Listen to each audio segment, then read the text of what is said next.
7h20, quadro check-up no rádio com o médico geriatra Belizo Neto. Doutor Belizo, seja bem-vindo aqui ao nosso Panorama 95. Bom dia. Bom dia, Marcos. Bom dia a todos que nos ouvem e nos assistem. Mais uma vez, uma satisfação participar do Panorama 95. Nosso tema de hoje é astenia na pessoa idosa. O que é astenia? Bom, um sintoma muito comum, talvez o termo do jargão médico, mas que as pessoas devem se identificar bastante. É a falta de energia, é a fadiga, né?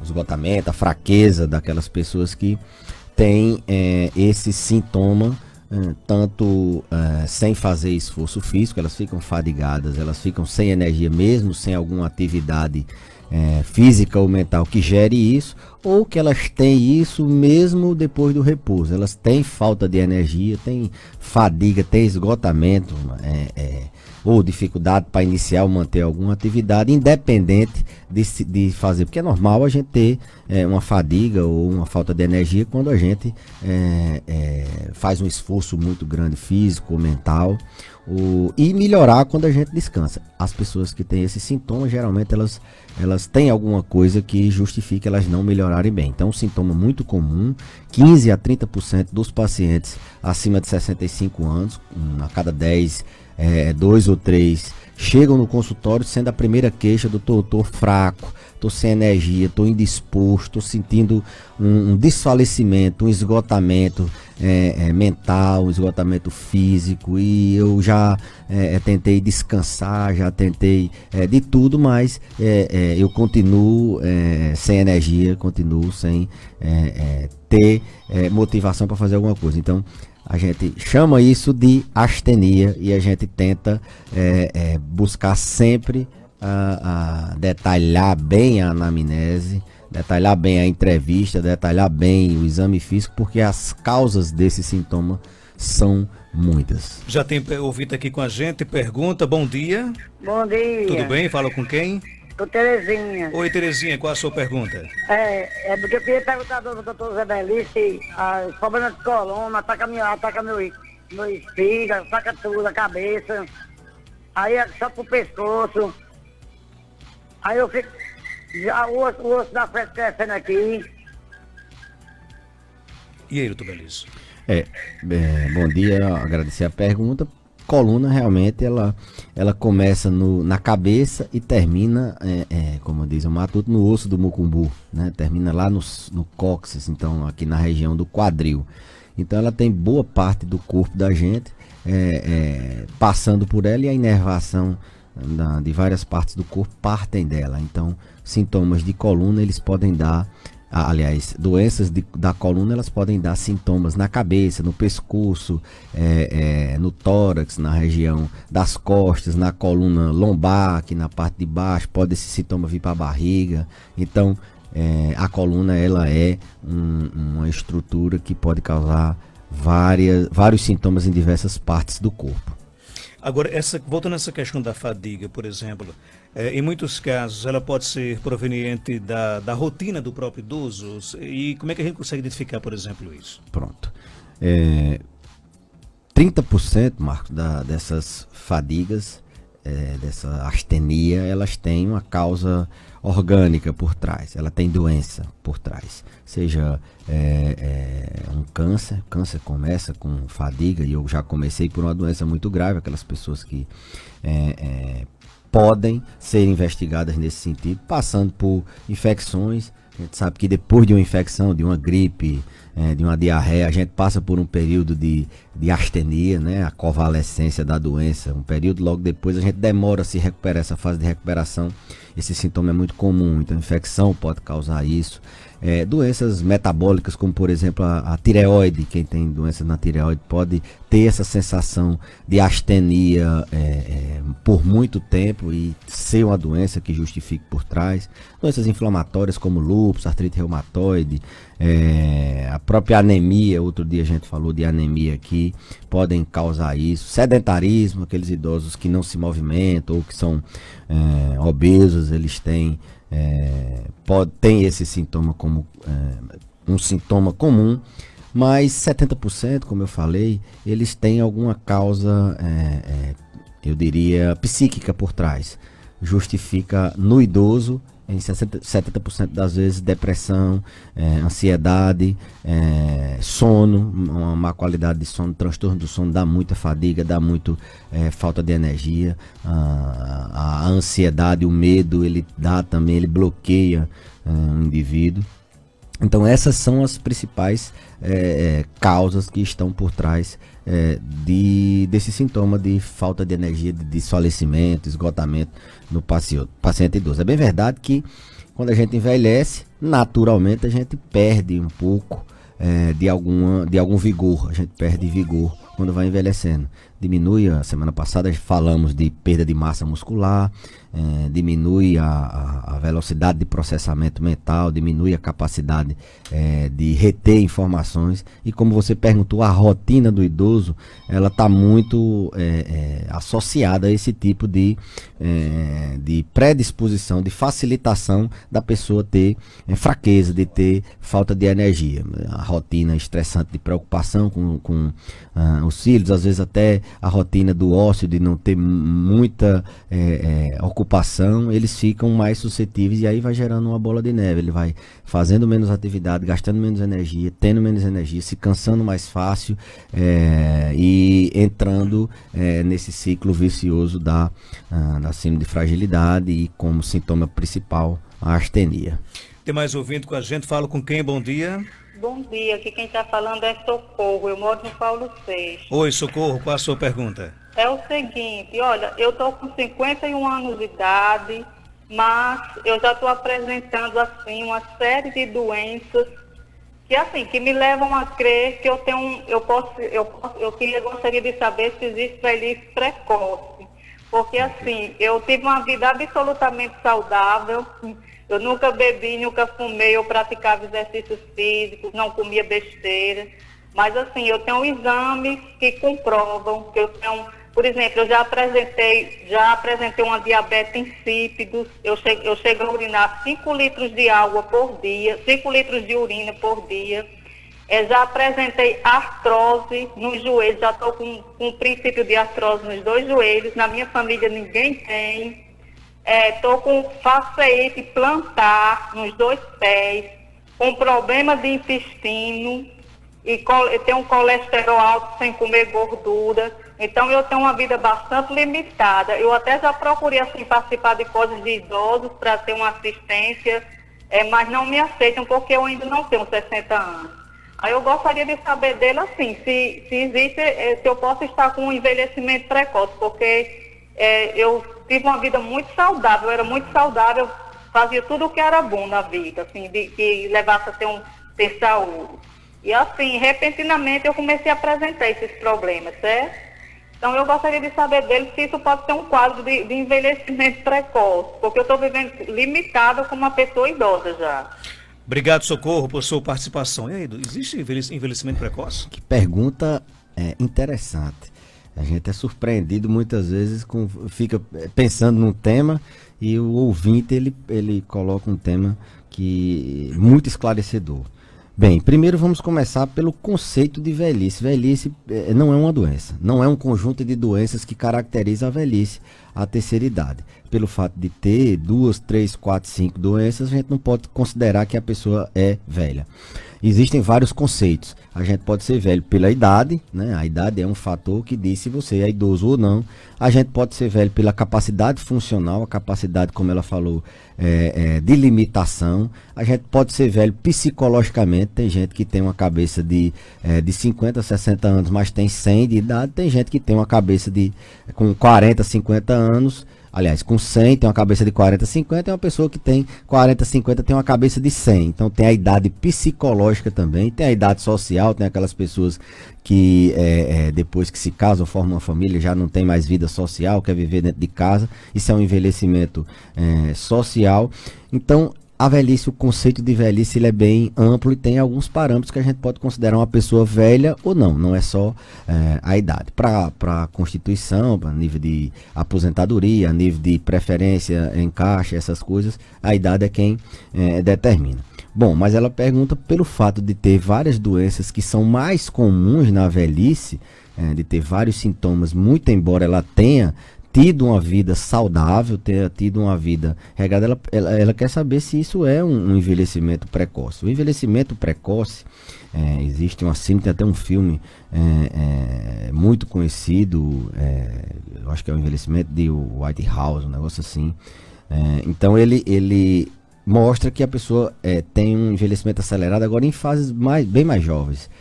Com 15, 20 anos a pessoa já tem uma idade de 80, 100 com doenças como Alzheimer, como ela falou, artrose, diabetes. Mas deixa eu pontuar aqui o caso dela. A diabetes insípida, ela não tem assim, não é uma doença predominantemente de idoso, né? É uma doença que pode dar em qualquer faixa etária, diferente da diabetes tipo 2, que é a diabetes mais comum na terceira idade.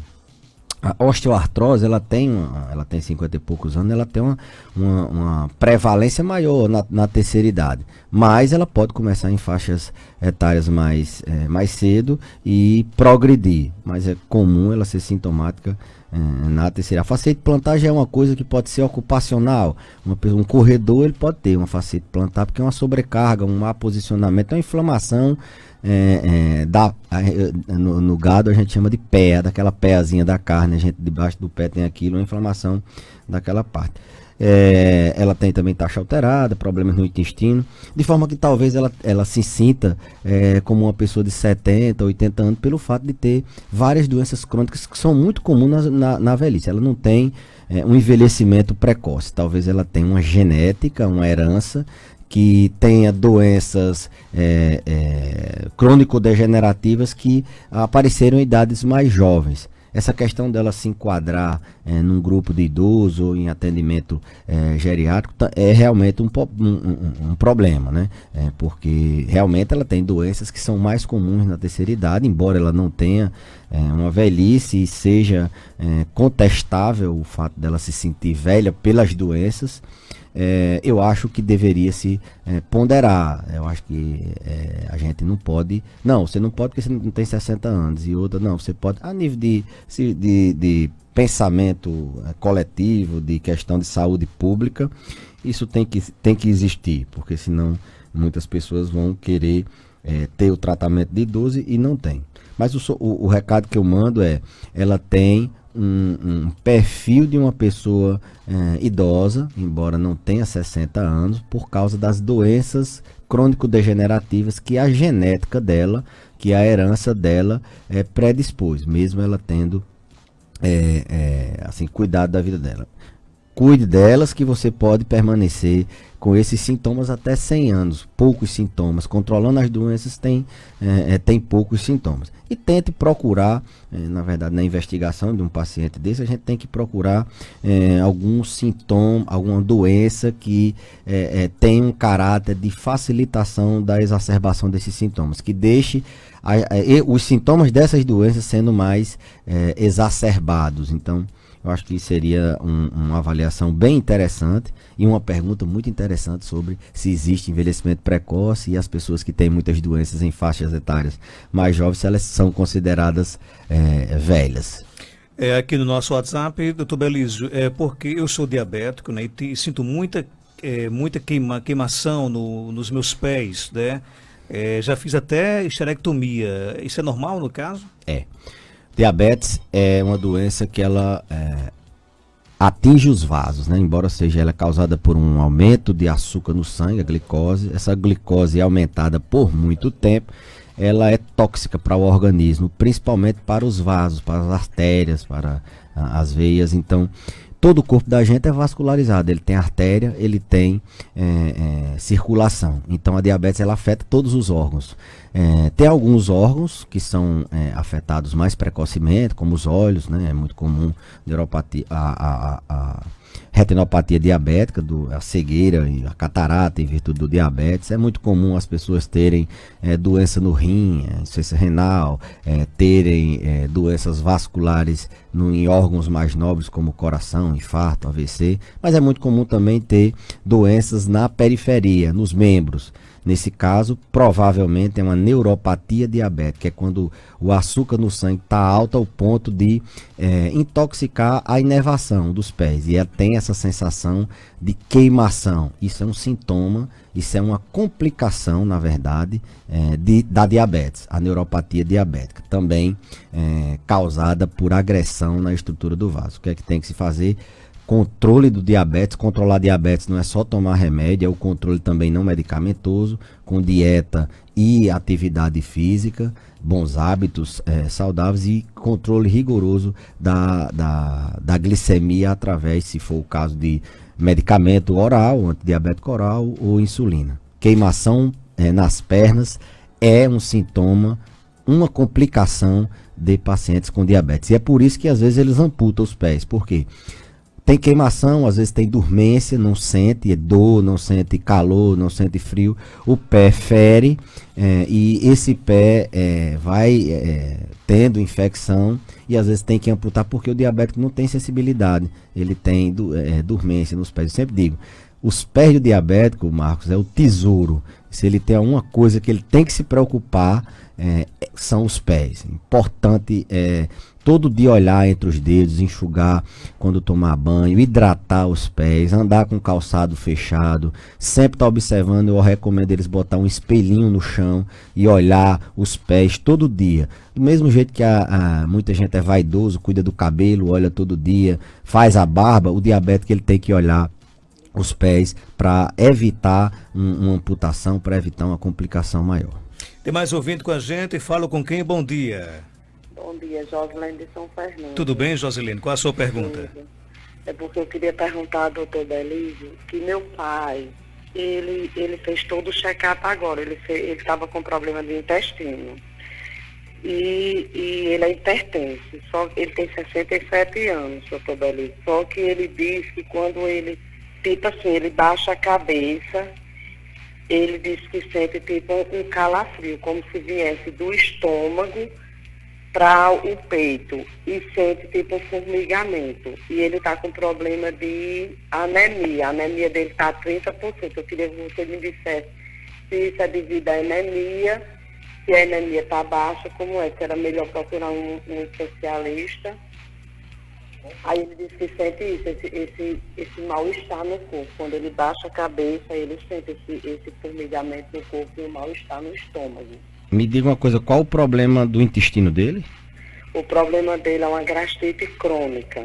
Tá, joia. Aí eu levei ele para a Flauber. A Flauber disse que ele estava com, tipo assim, ele estava perdendo sangue. Você vê que a gente estava observando na fezes, devido a ele estar tomando um remédio, normalizou a fezes dele, a cor. Só que ele disse que ele estava com a barreira no intestino, que estava perdendo sangue, assim, através de alguma coisa que a gente não estava percebendo o sangue em si mesmo. Só que aí ele está tomando essa medicação. Aí eu fiz o exame dele agora, a anemia dele ultimamente tinha dado 25, a mais baixa. Aí agora está em 30. E a plaqueta dele está ok. Só que tem esse problema, ele está sentindo isso. Aí ele bebe também, ele às vezes gosta de tomar uma. Aí domingo ele me disse assim, eu estou com o meu corpo todo tremendo, tipo formigando.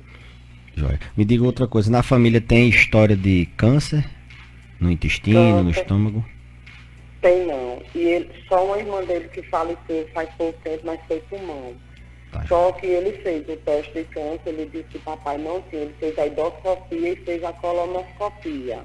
Aí passou um remédio, que inclusive eu não encontrei, eu manipulei. Só que tem isso, aí mamãe às vezes diz que é porque devido ao tratamento, às vezes ele bebe, talvez seja da bebida. Eu sei que ele também foi pro cardiologista, ele não tem problema de arritmia. Joia. E aí, beleza? Ótimo, vamos comentar. Ele tem 67 anos e tem uma anemia, né? Anemia no idoso é sempre preocupante, porque a anemia ela pode ser câncer, ponto final. A gente tem que afastar o que é mais grave, para depois a gente pensar no mais simples, porque se trata de vida.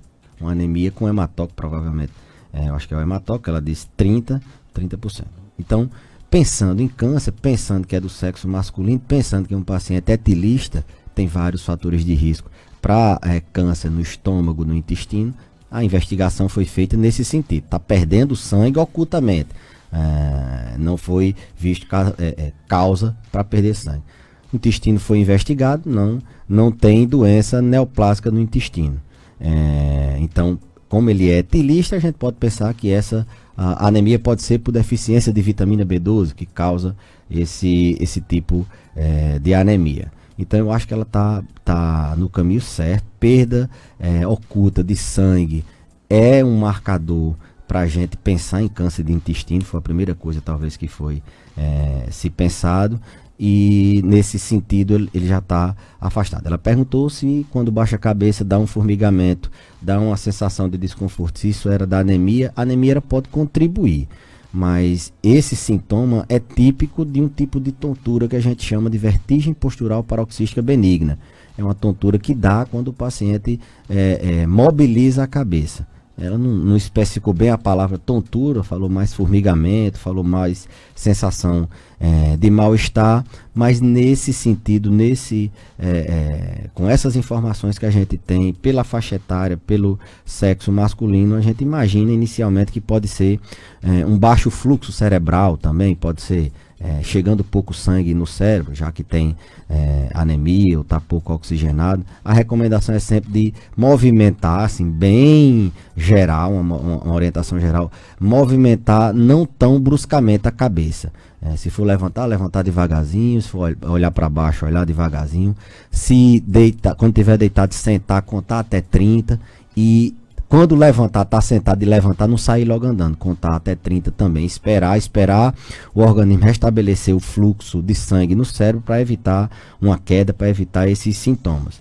Então, anemia no idoso é sempre um fator, é sempre uma coisa que a gente deve investigar mais profundamente. A anemia, na grande maioria das vezes, Marcos, não é por causa de falta de ferro como na criança. No idoso, a anemia é geralmente por perda de sangue inaparente, no caso um hemorroide, um tumor de intestino, ou por doença crônica, insuficiência renal dá muito, câncer em outras áreas dá muita anemia. É diferente da criança, que é por fator nutricional, por falta de ferro, é sempre preocupante. Obrigado pela sua participação, até terça-feira, se Deus quiser. Eu que agradeço a todos os ouvintes, as perguntas de hoje foram muito boas, e até a próxima semana, se Deus quiser.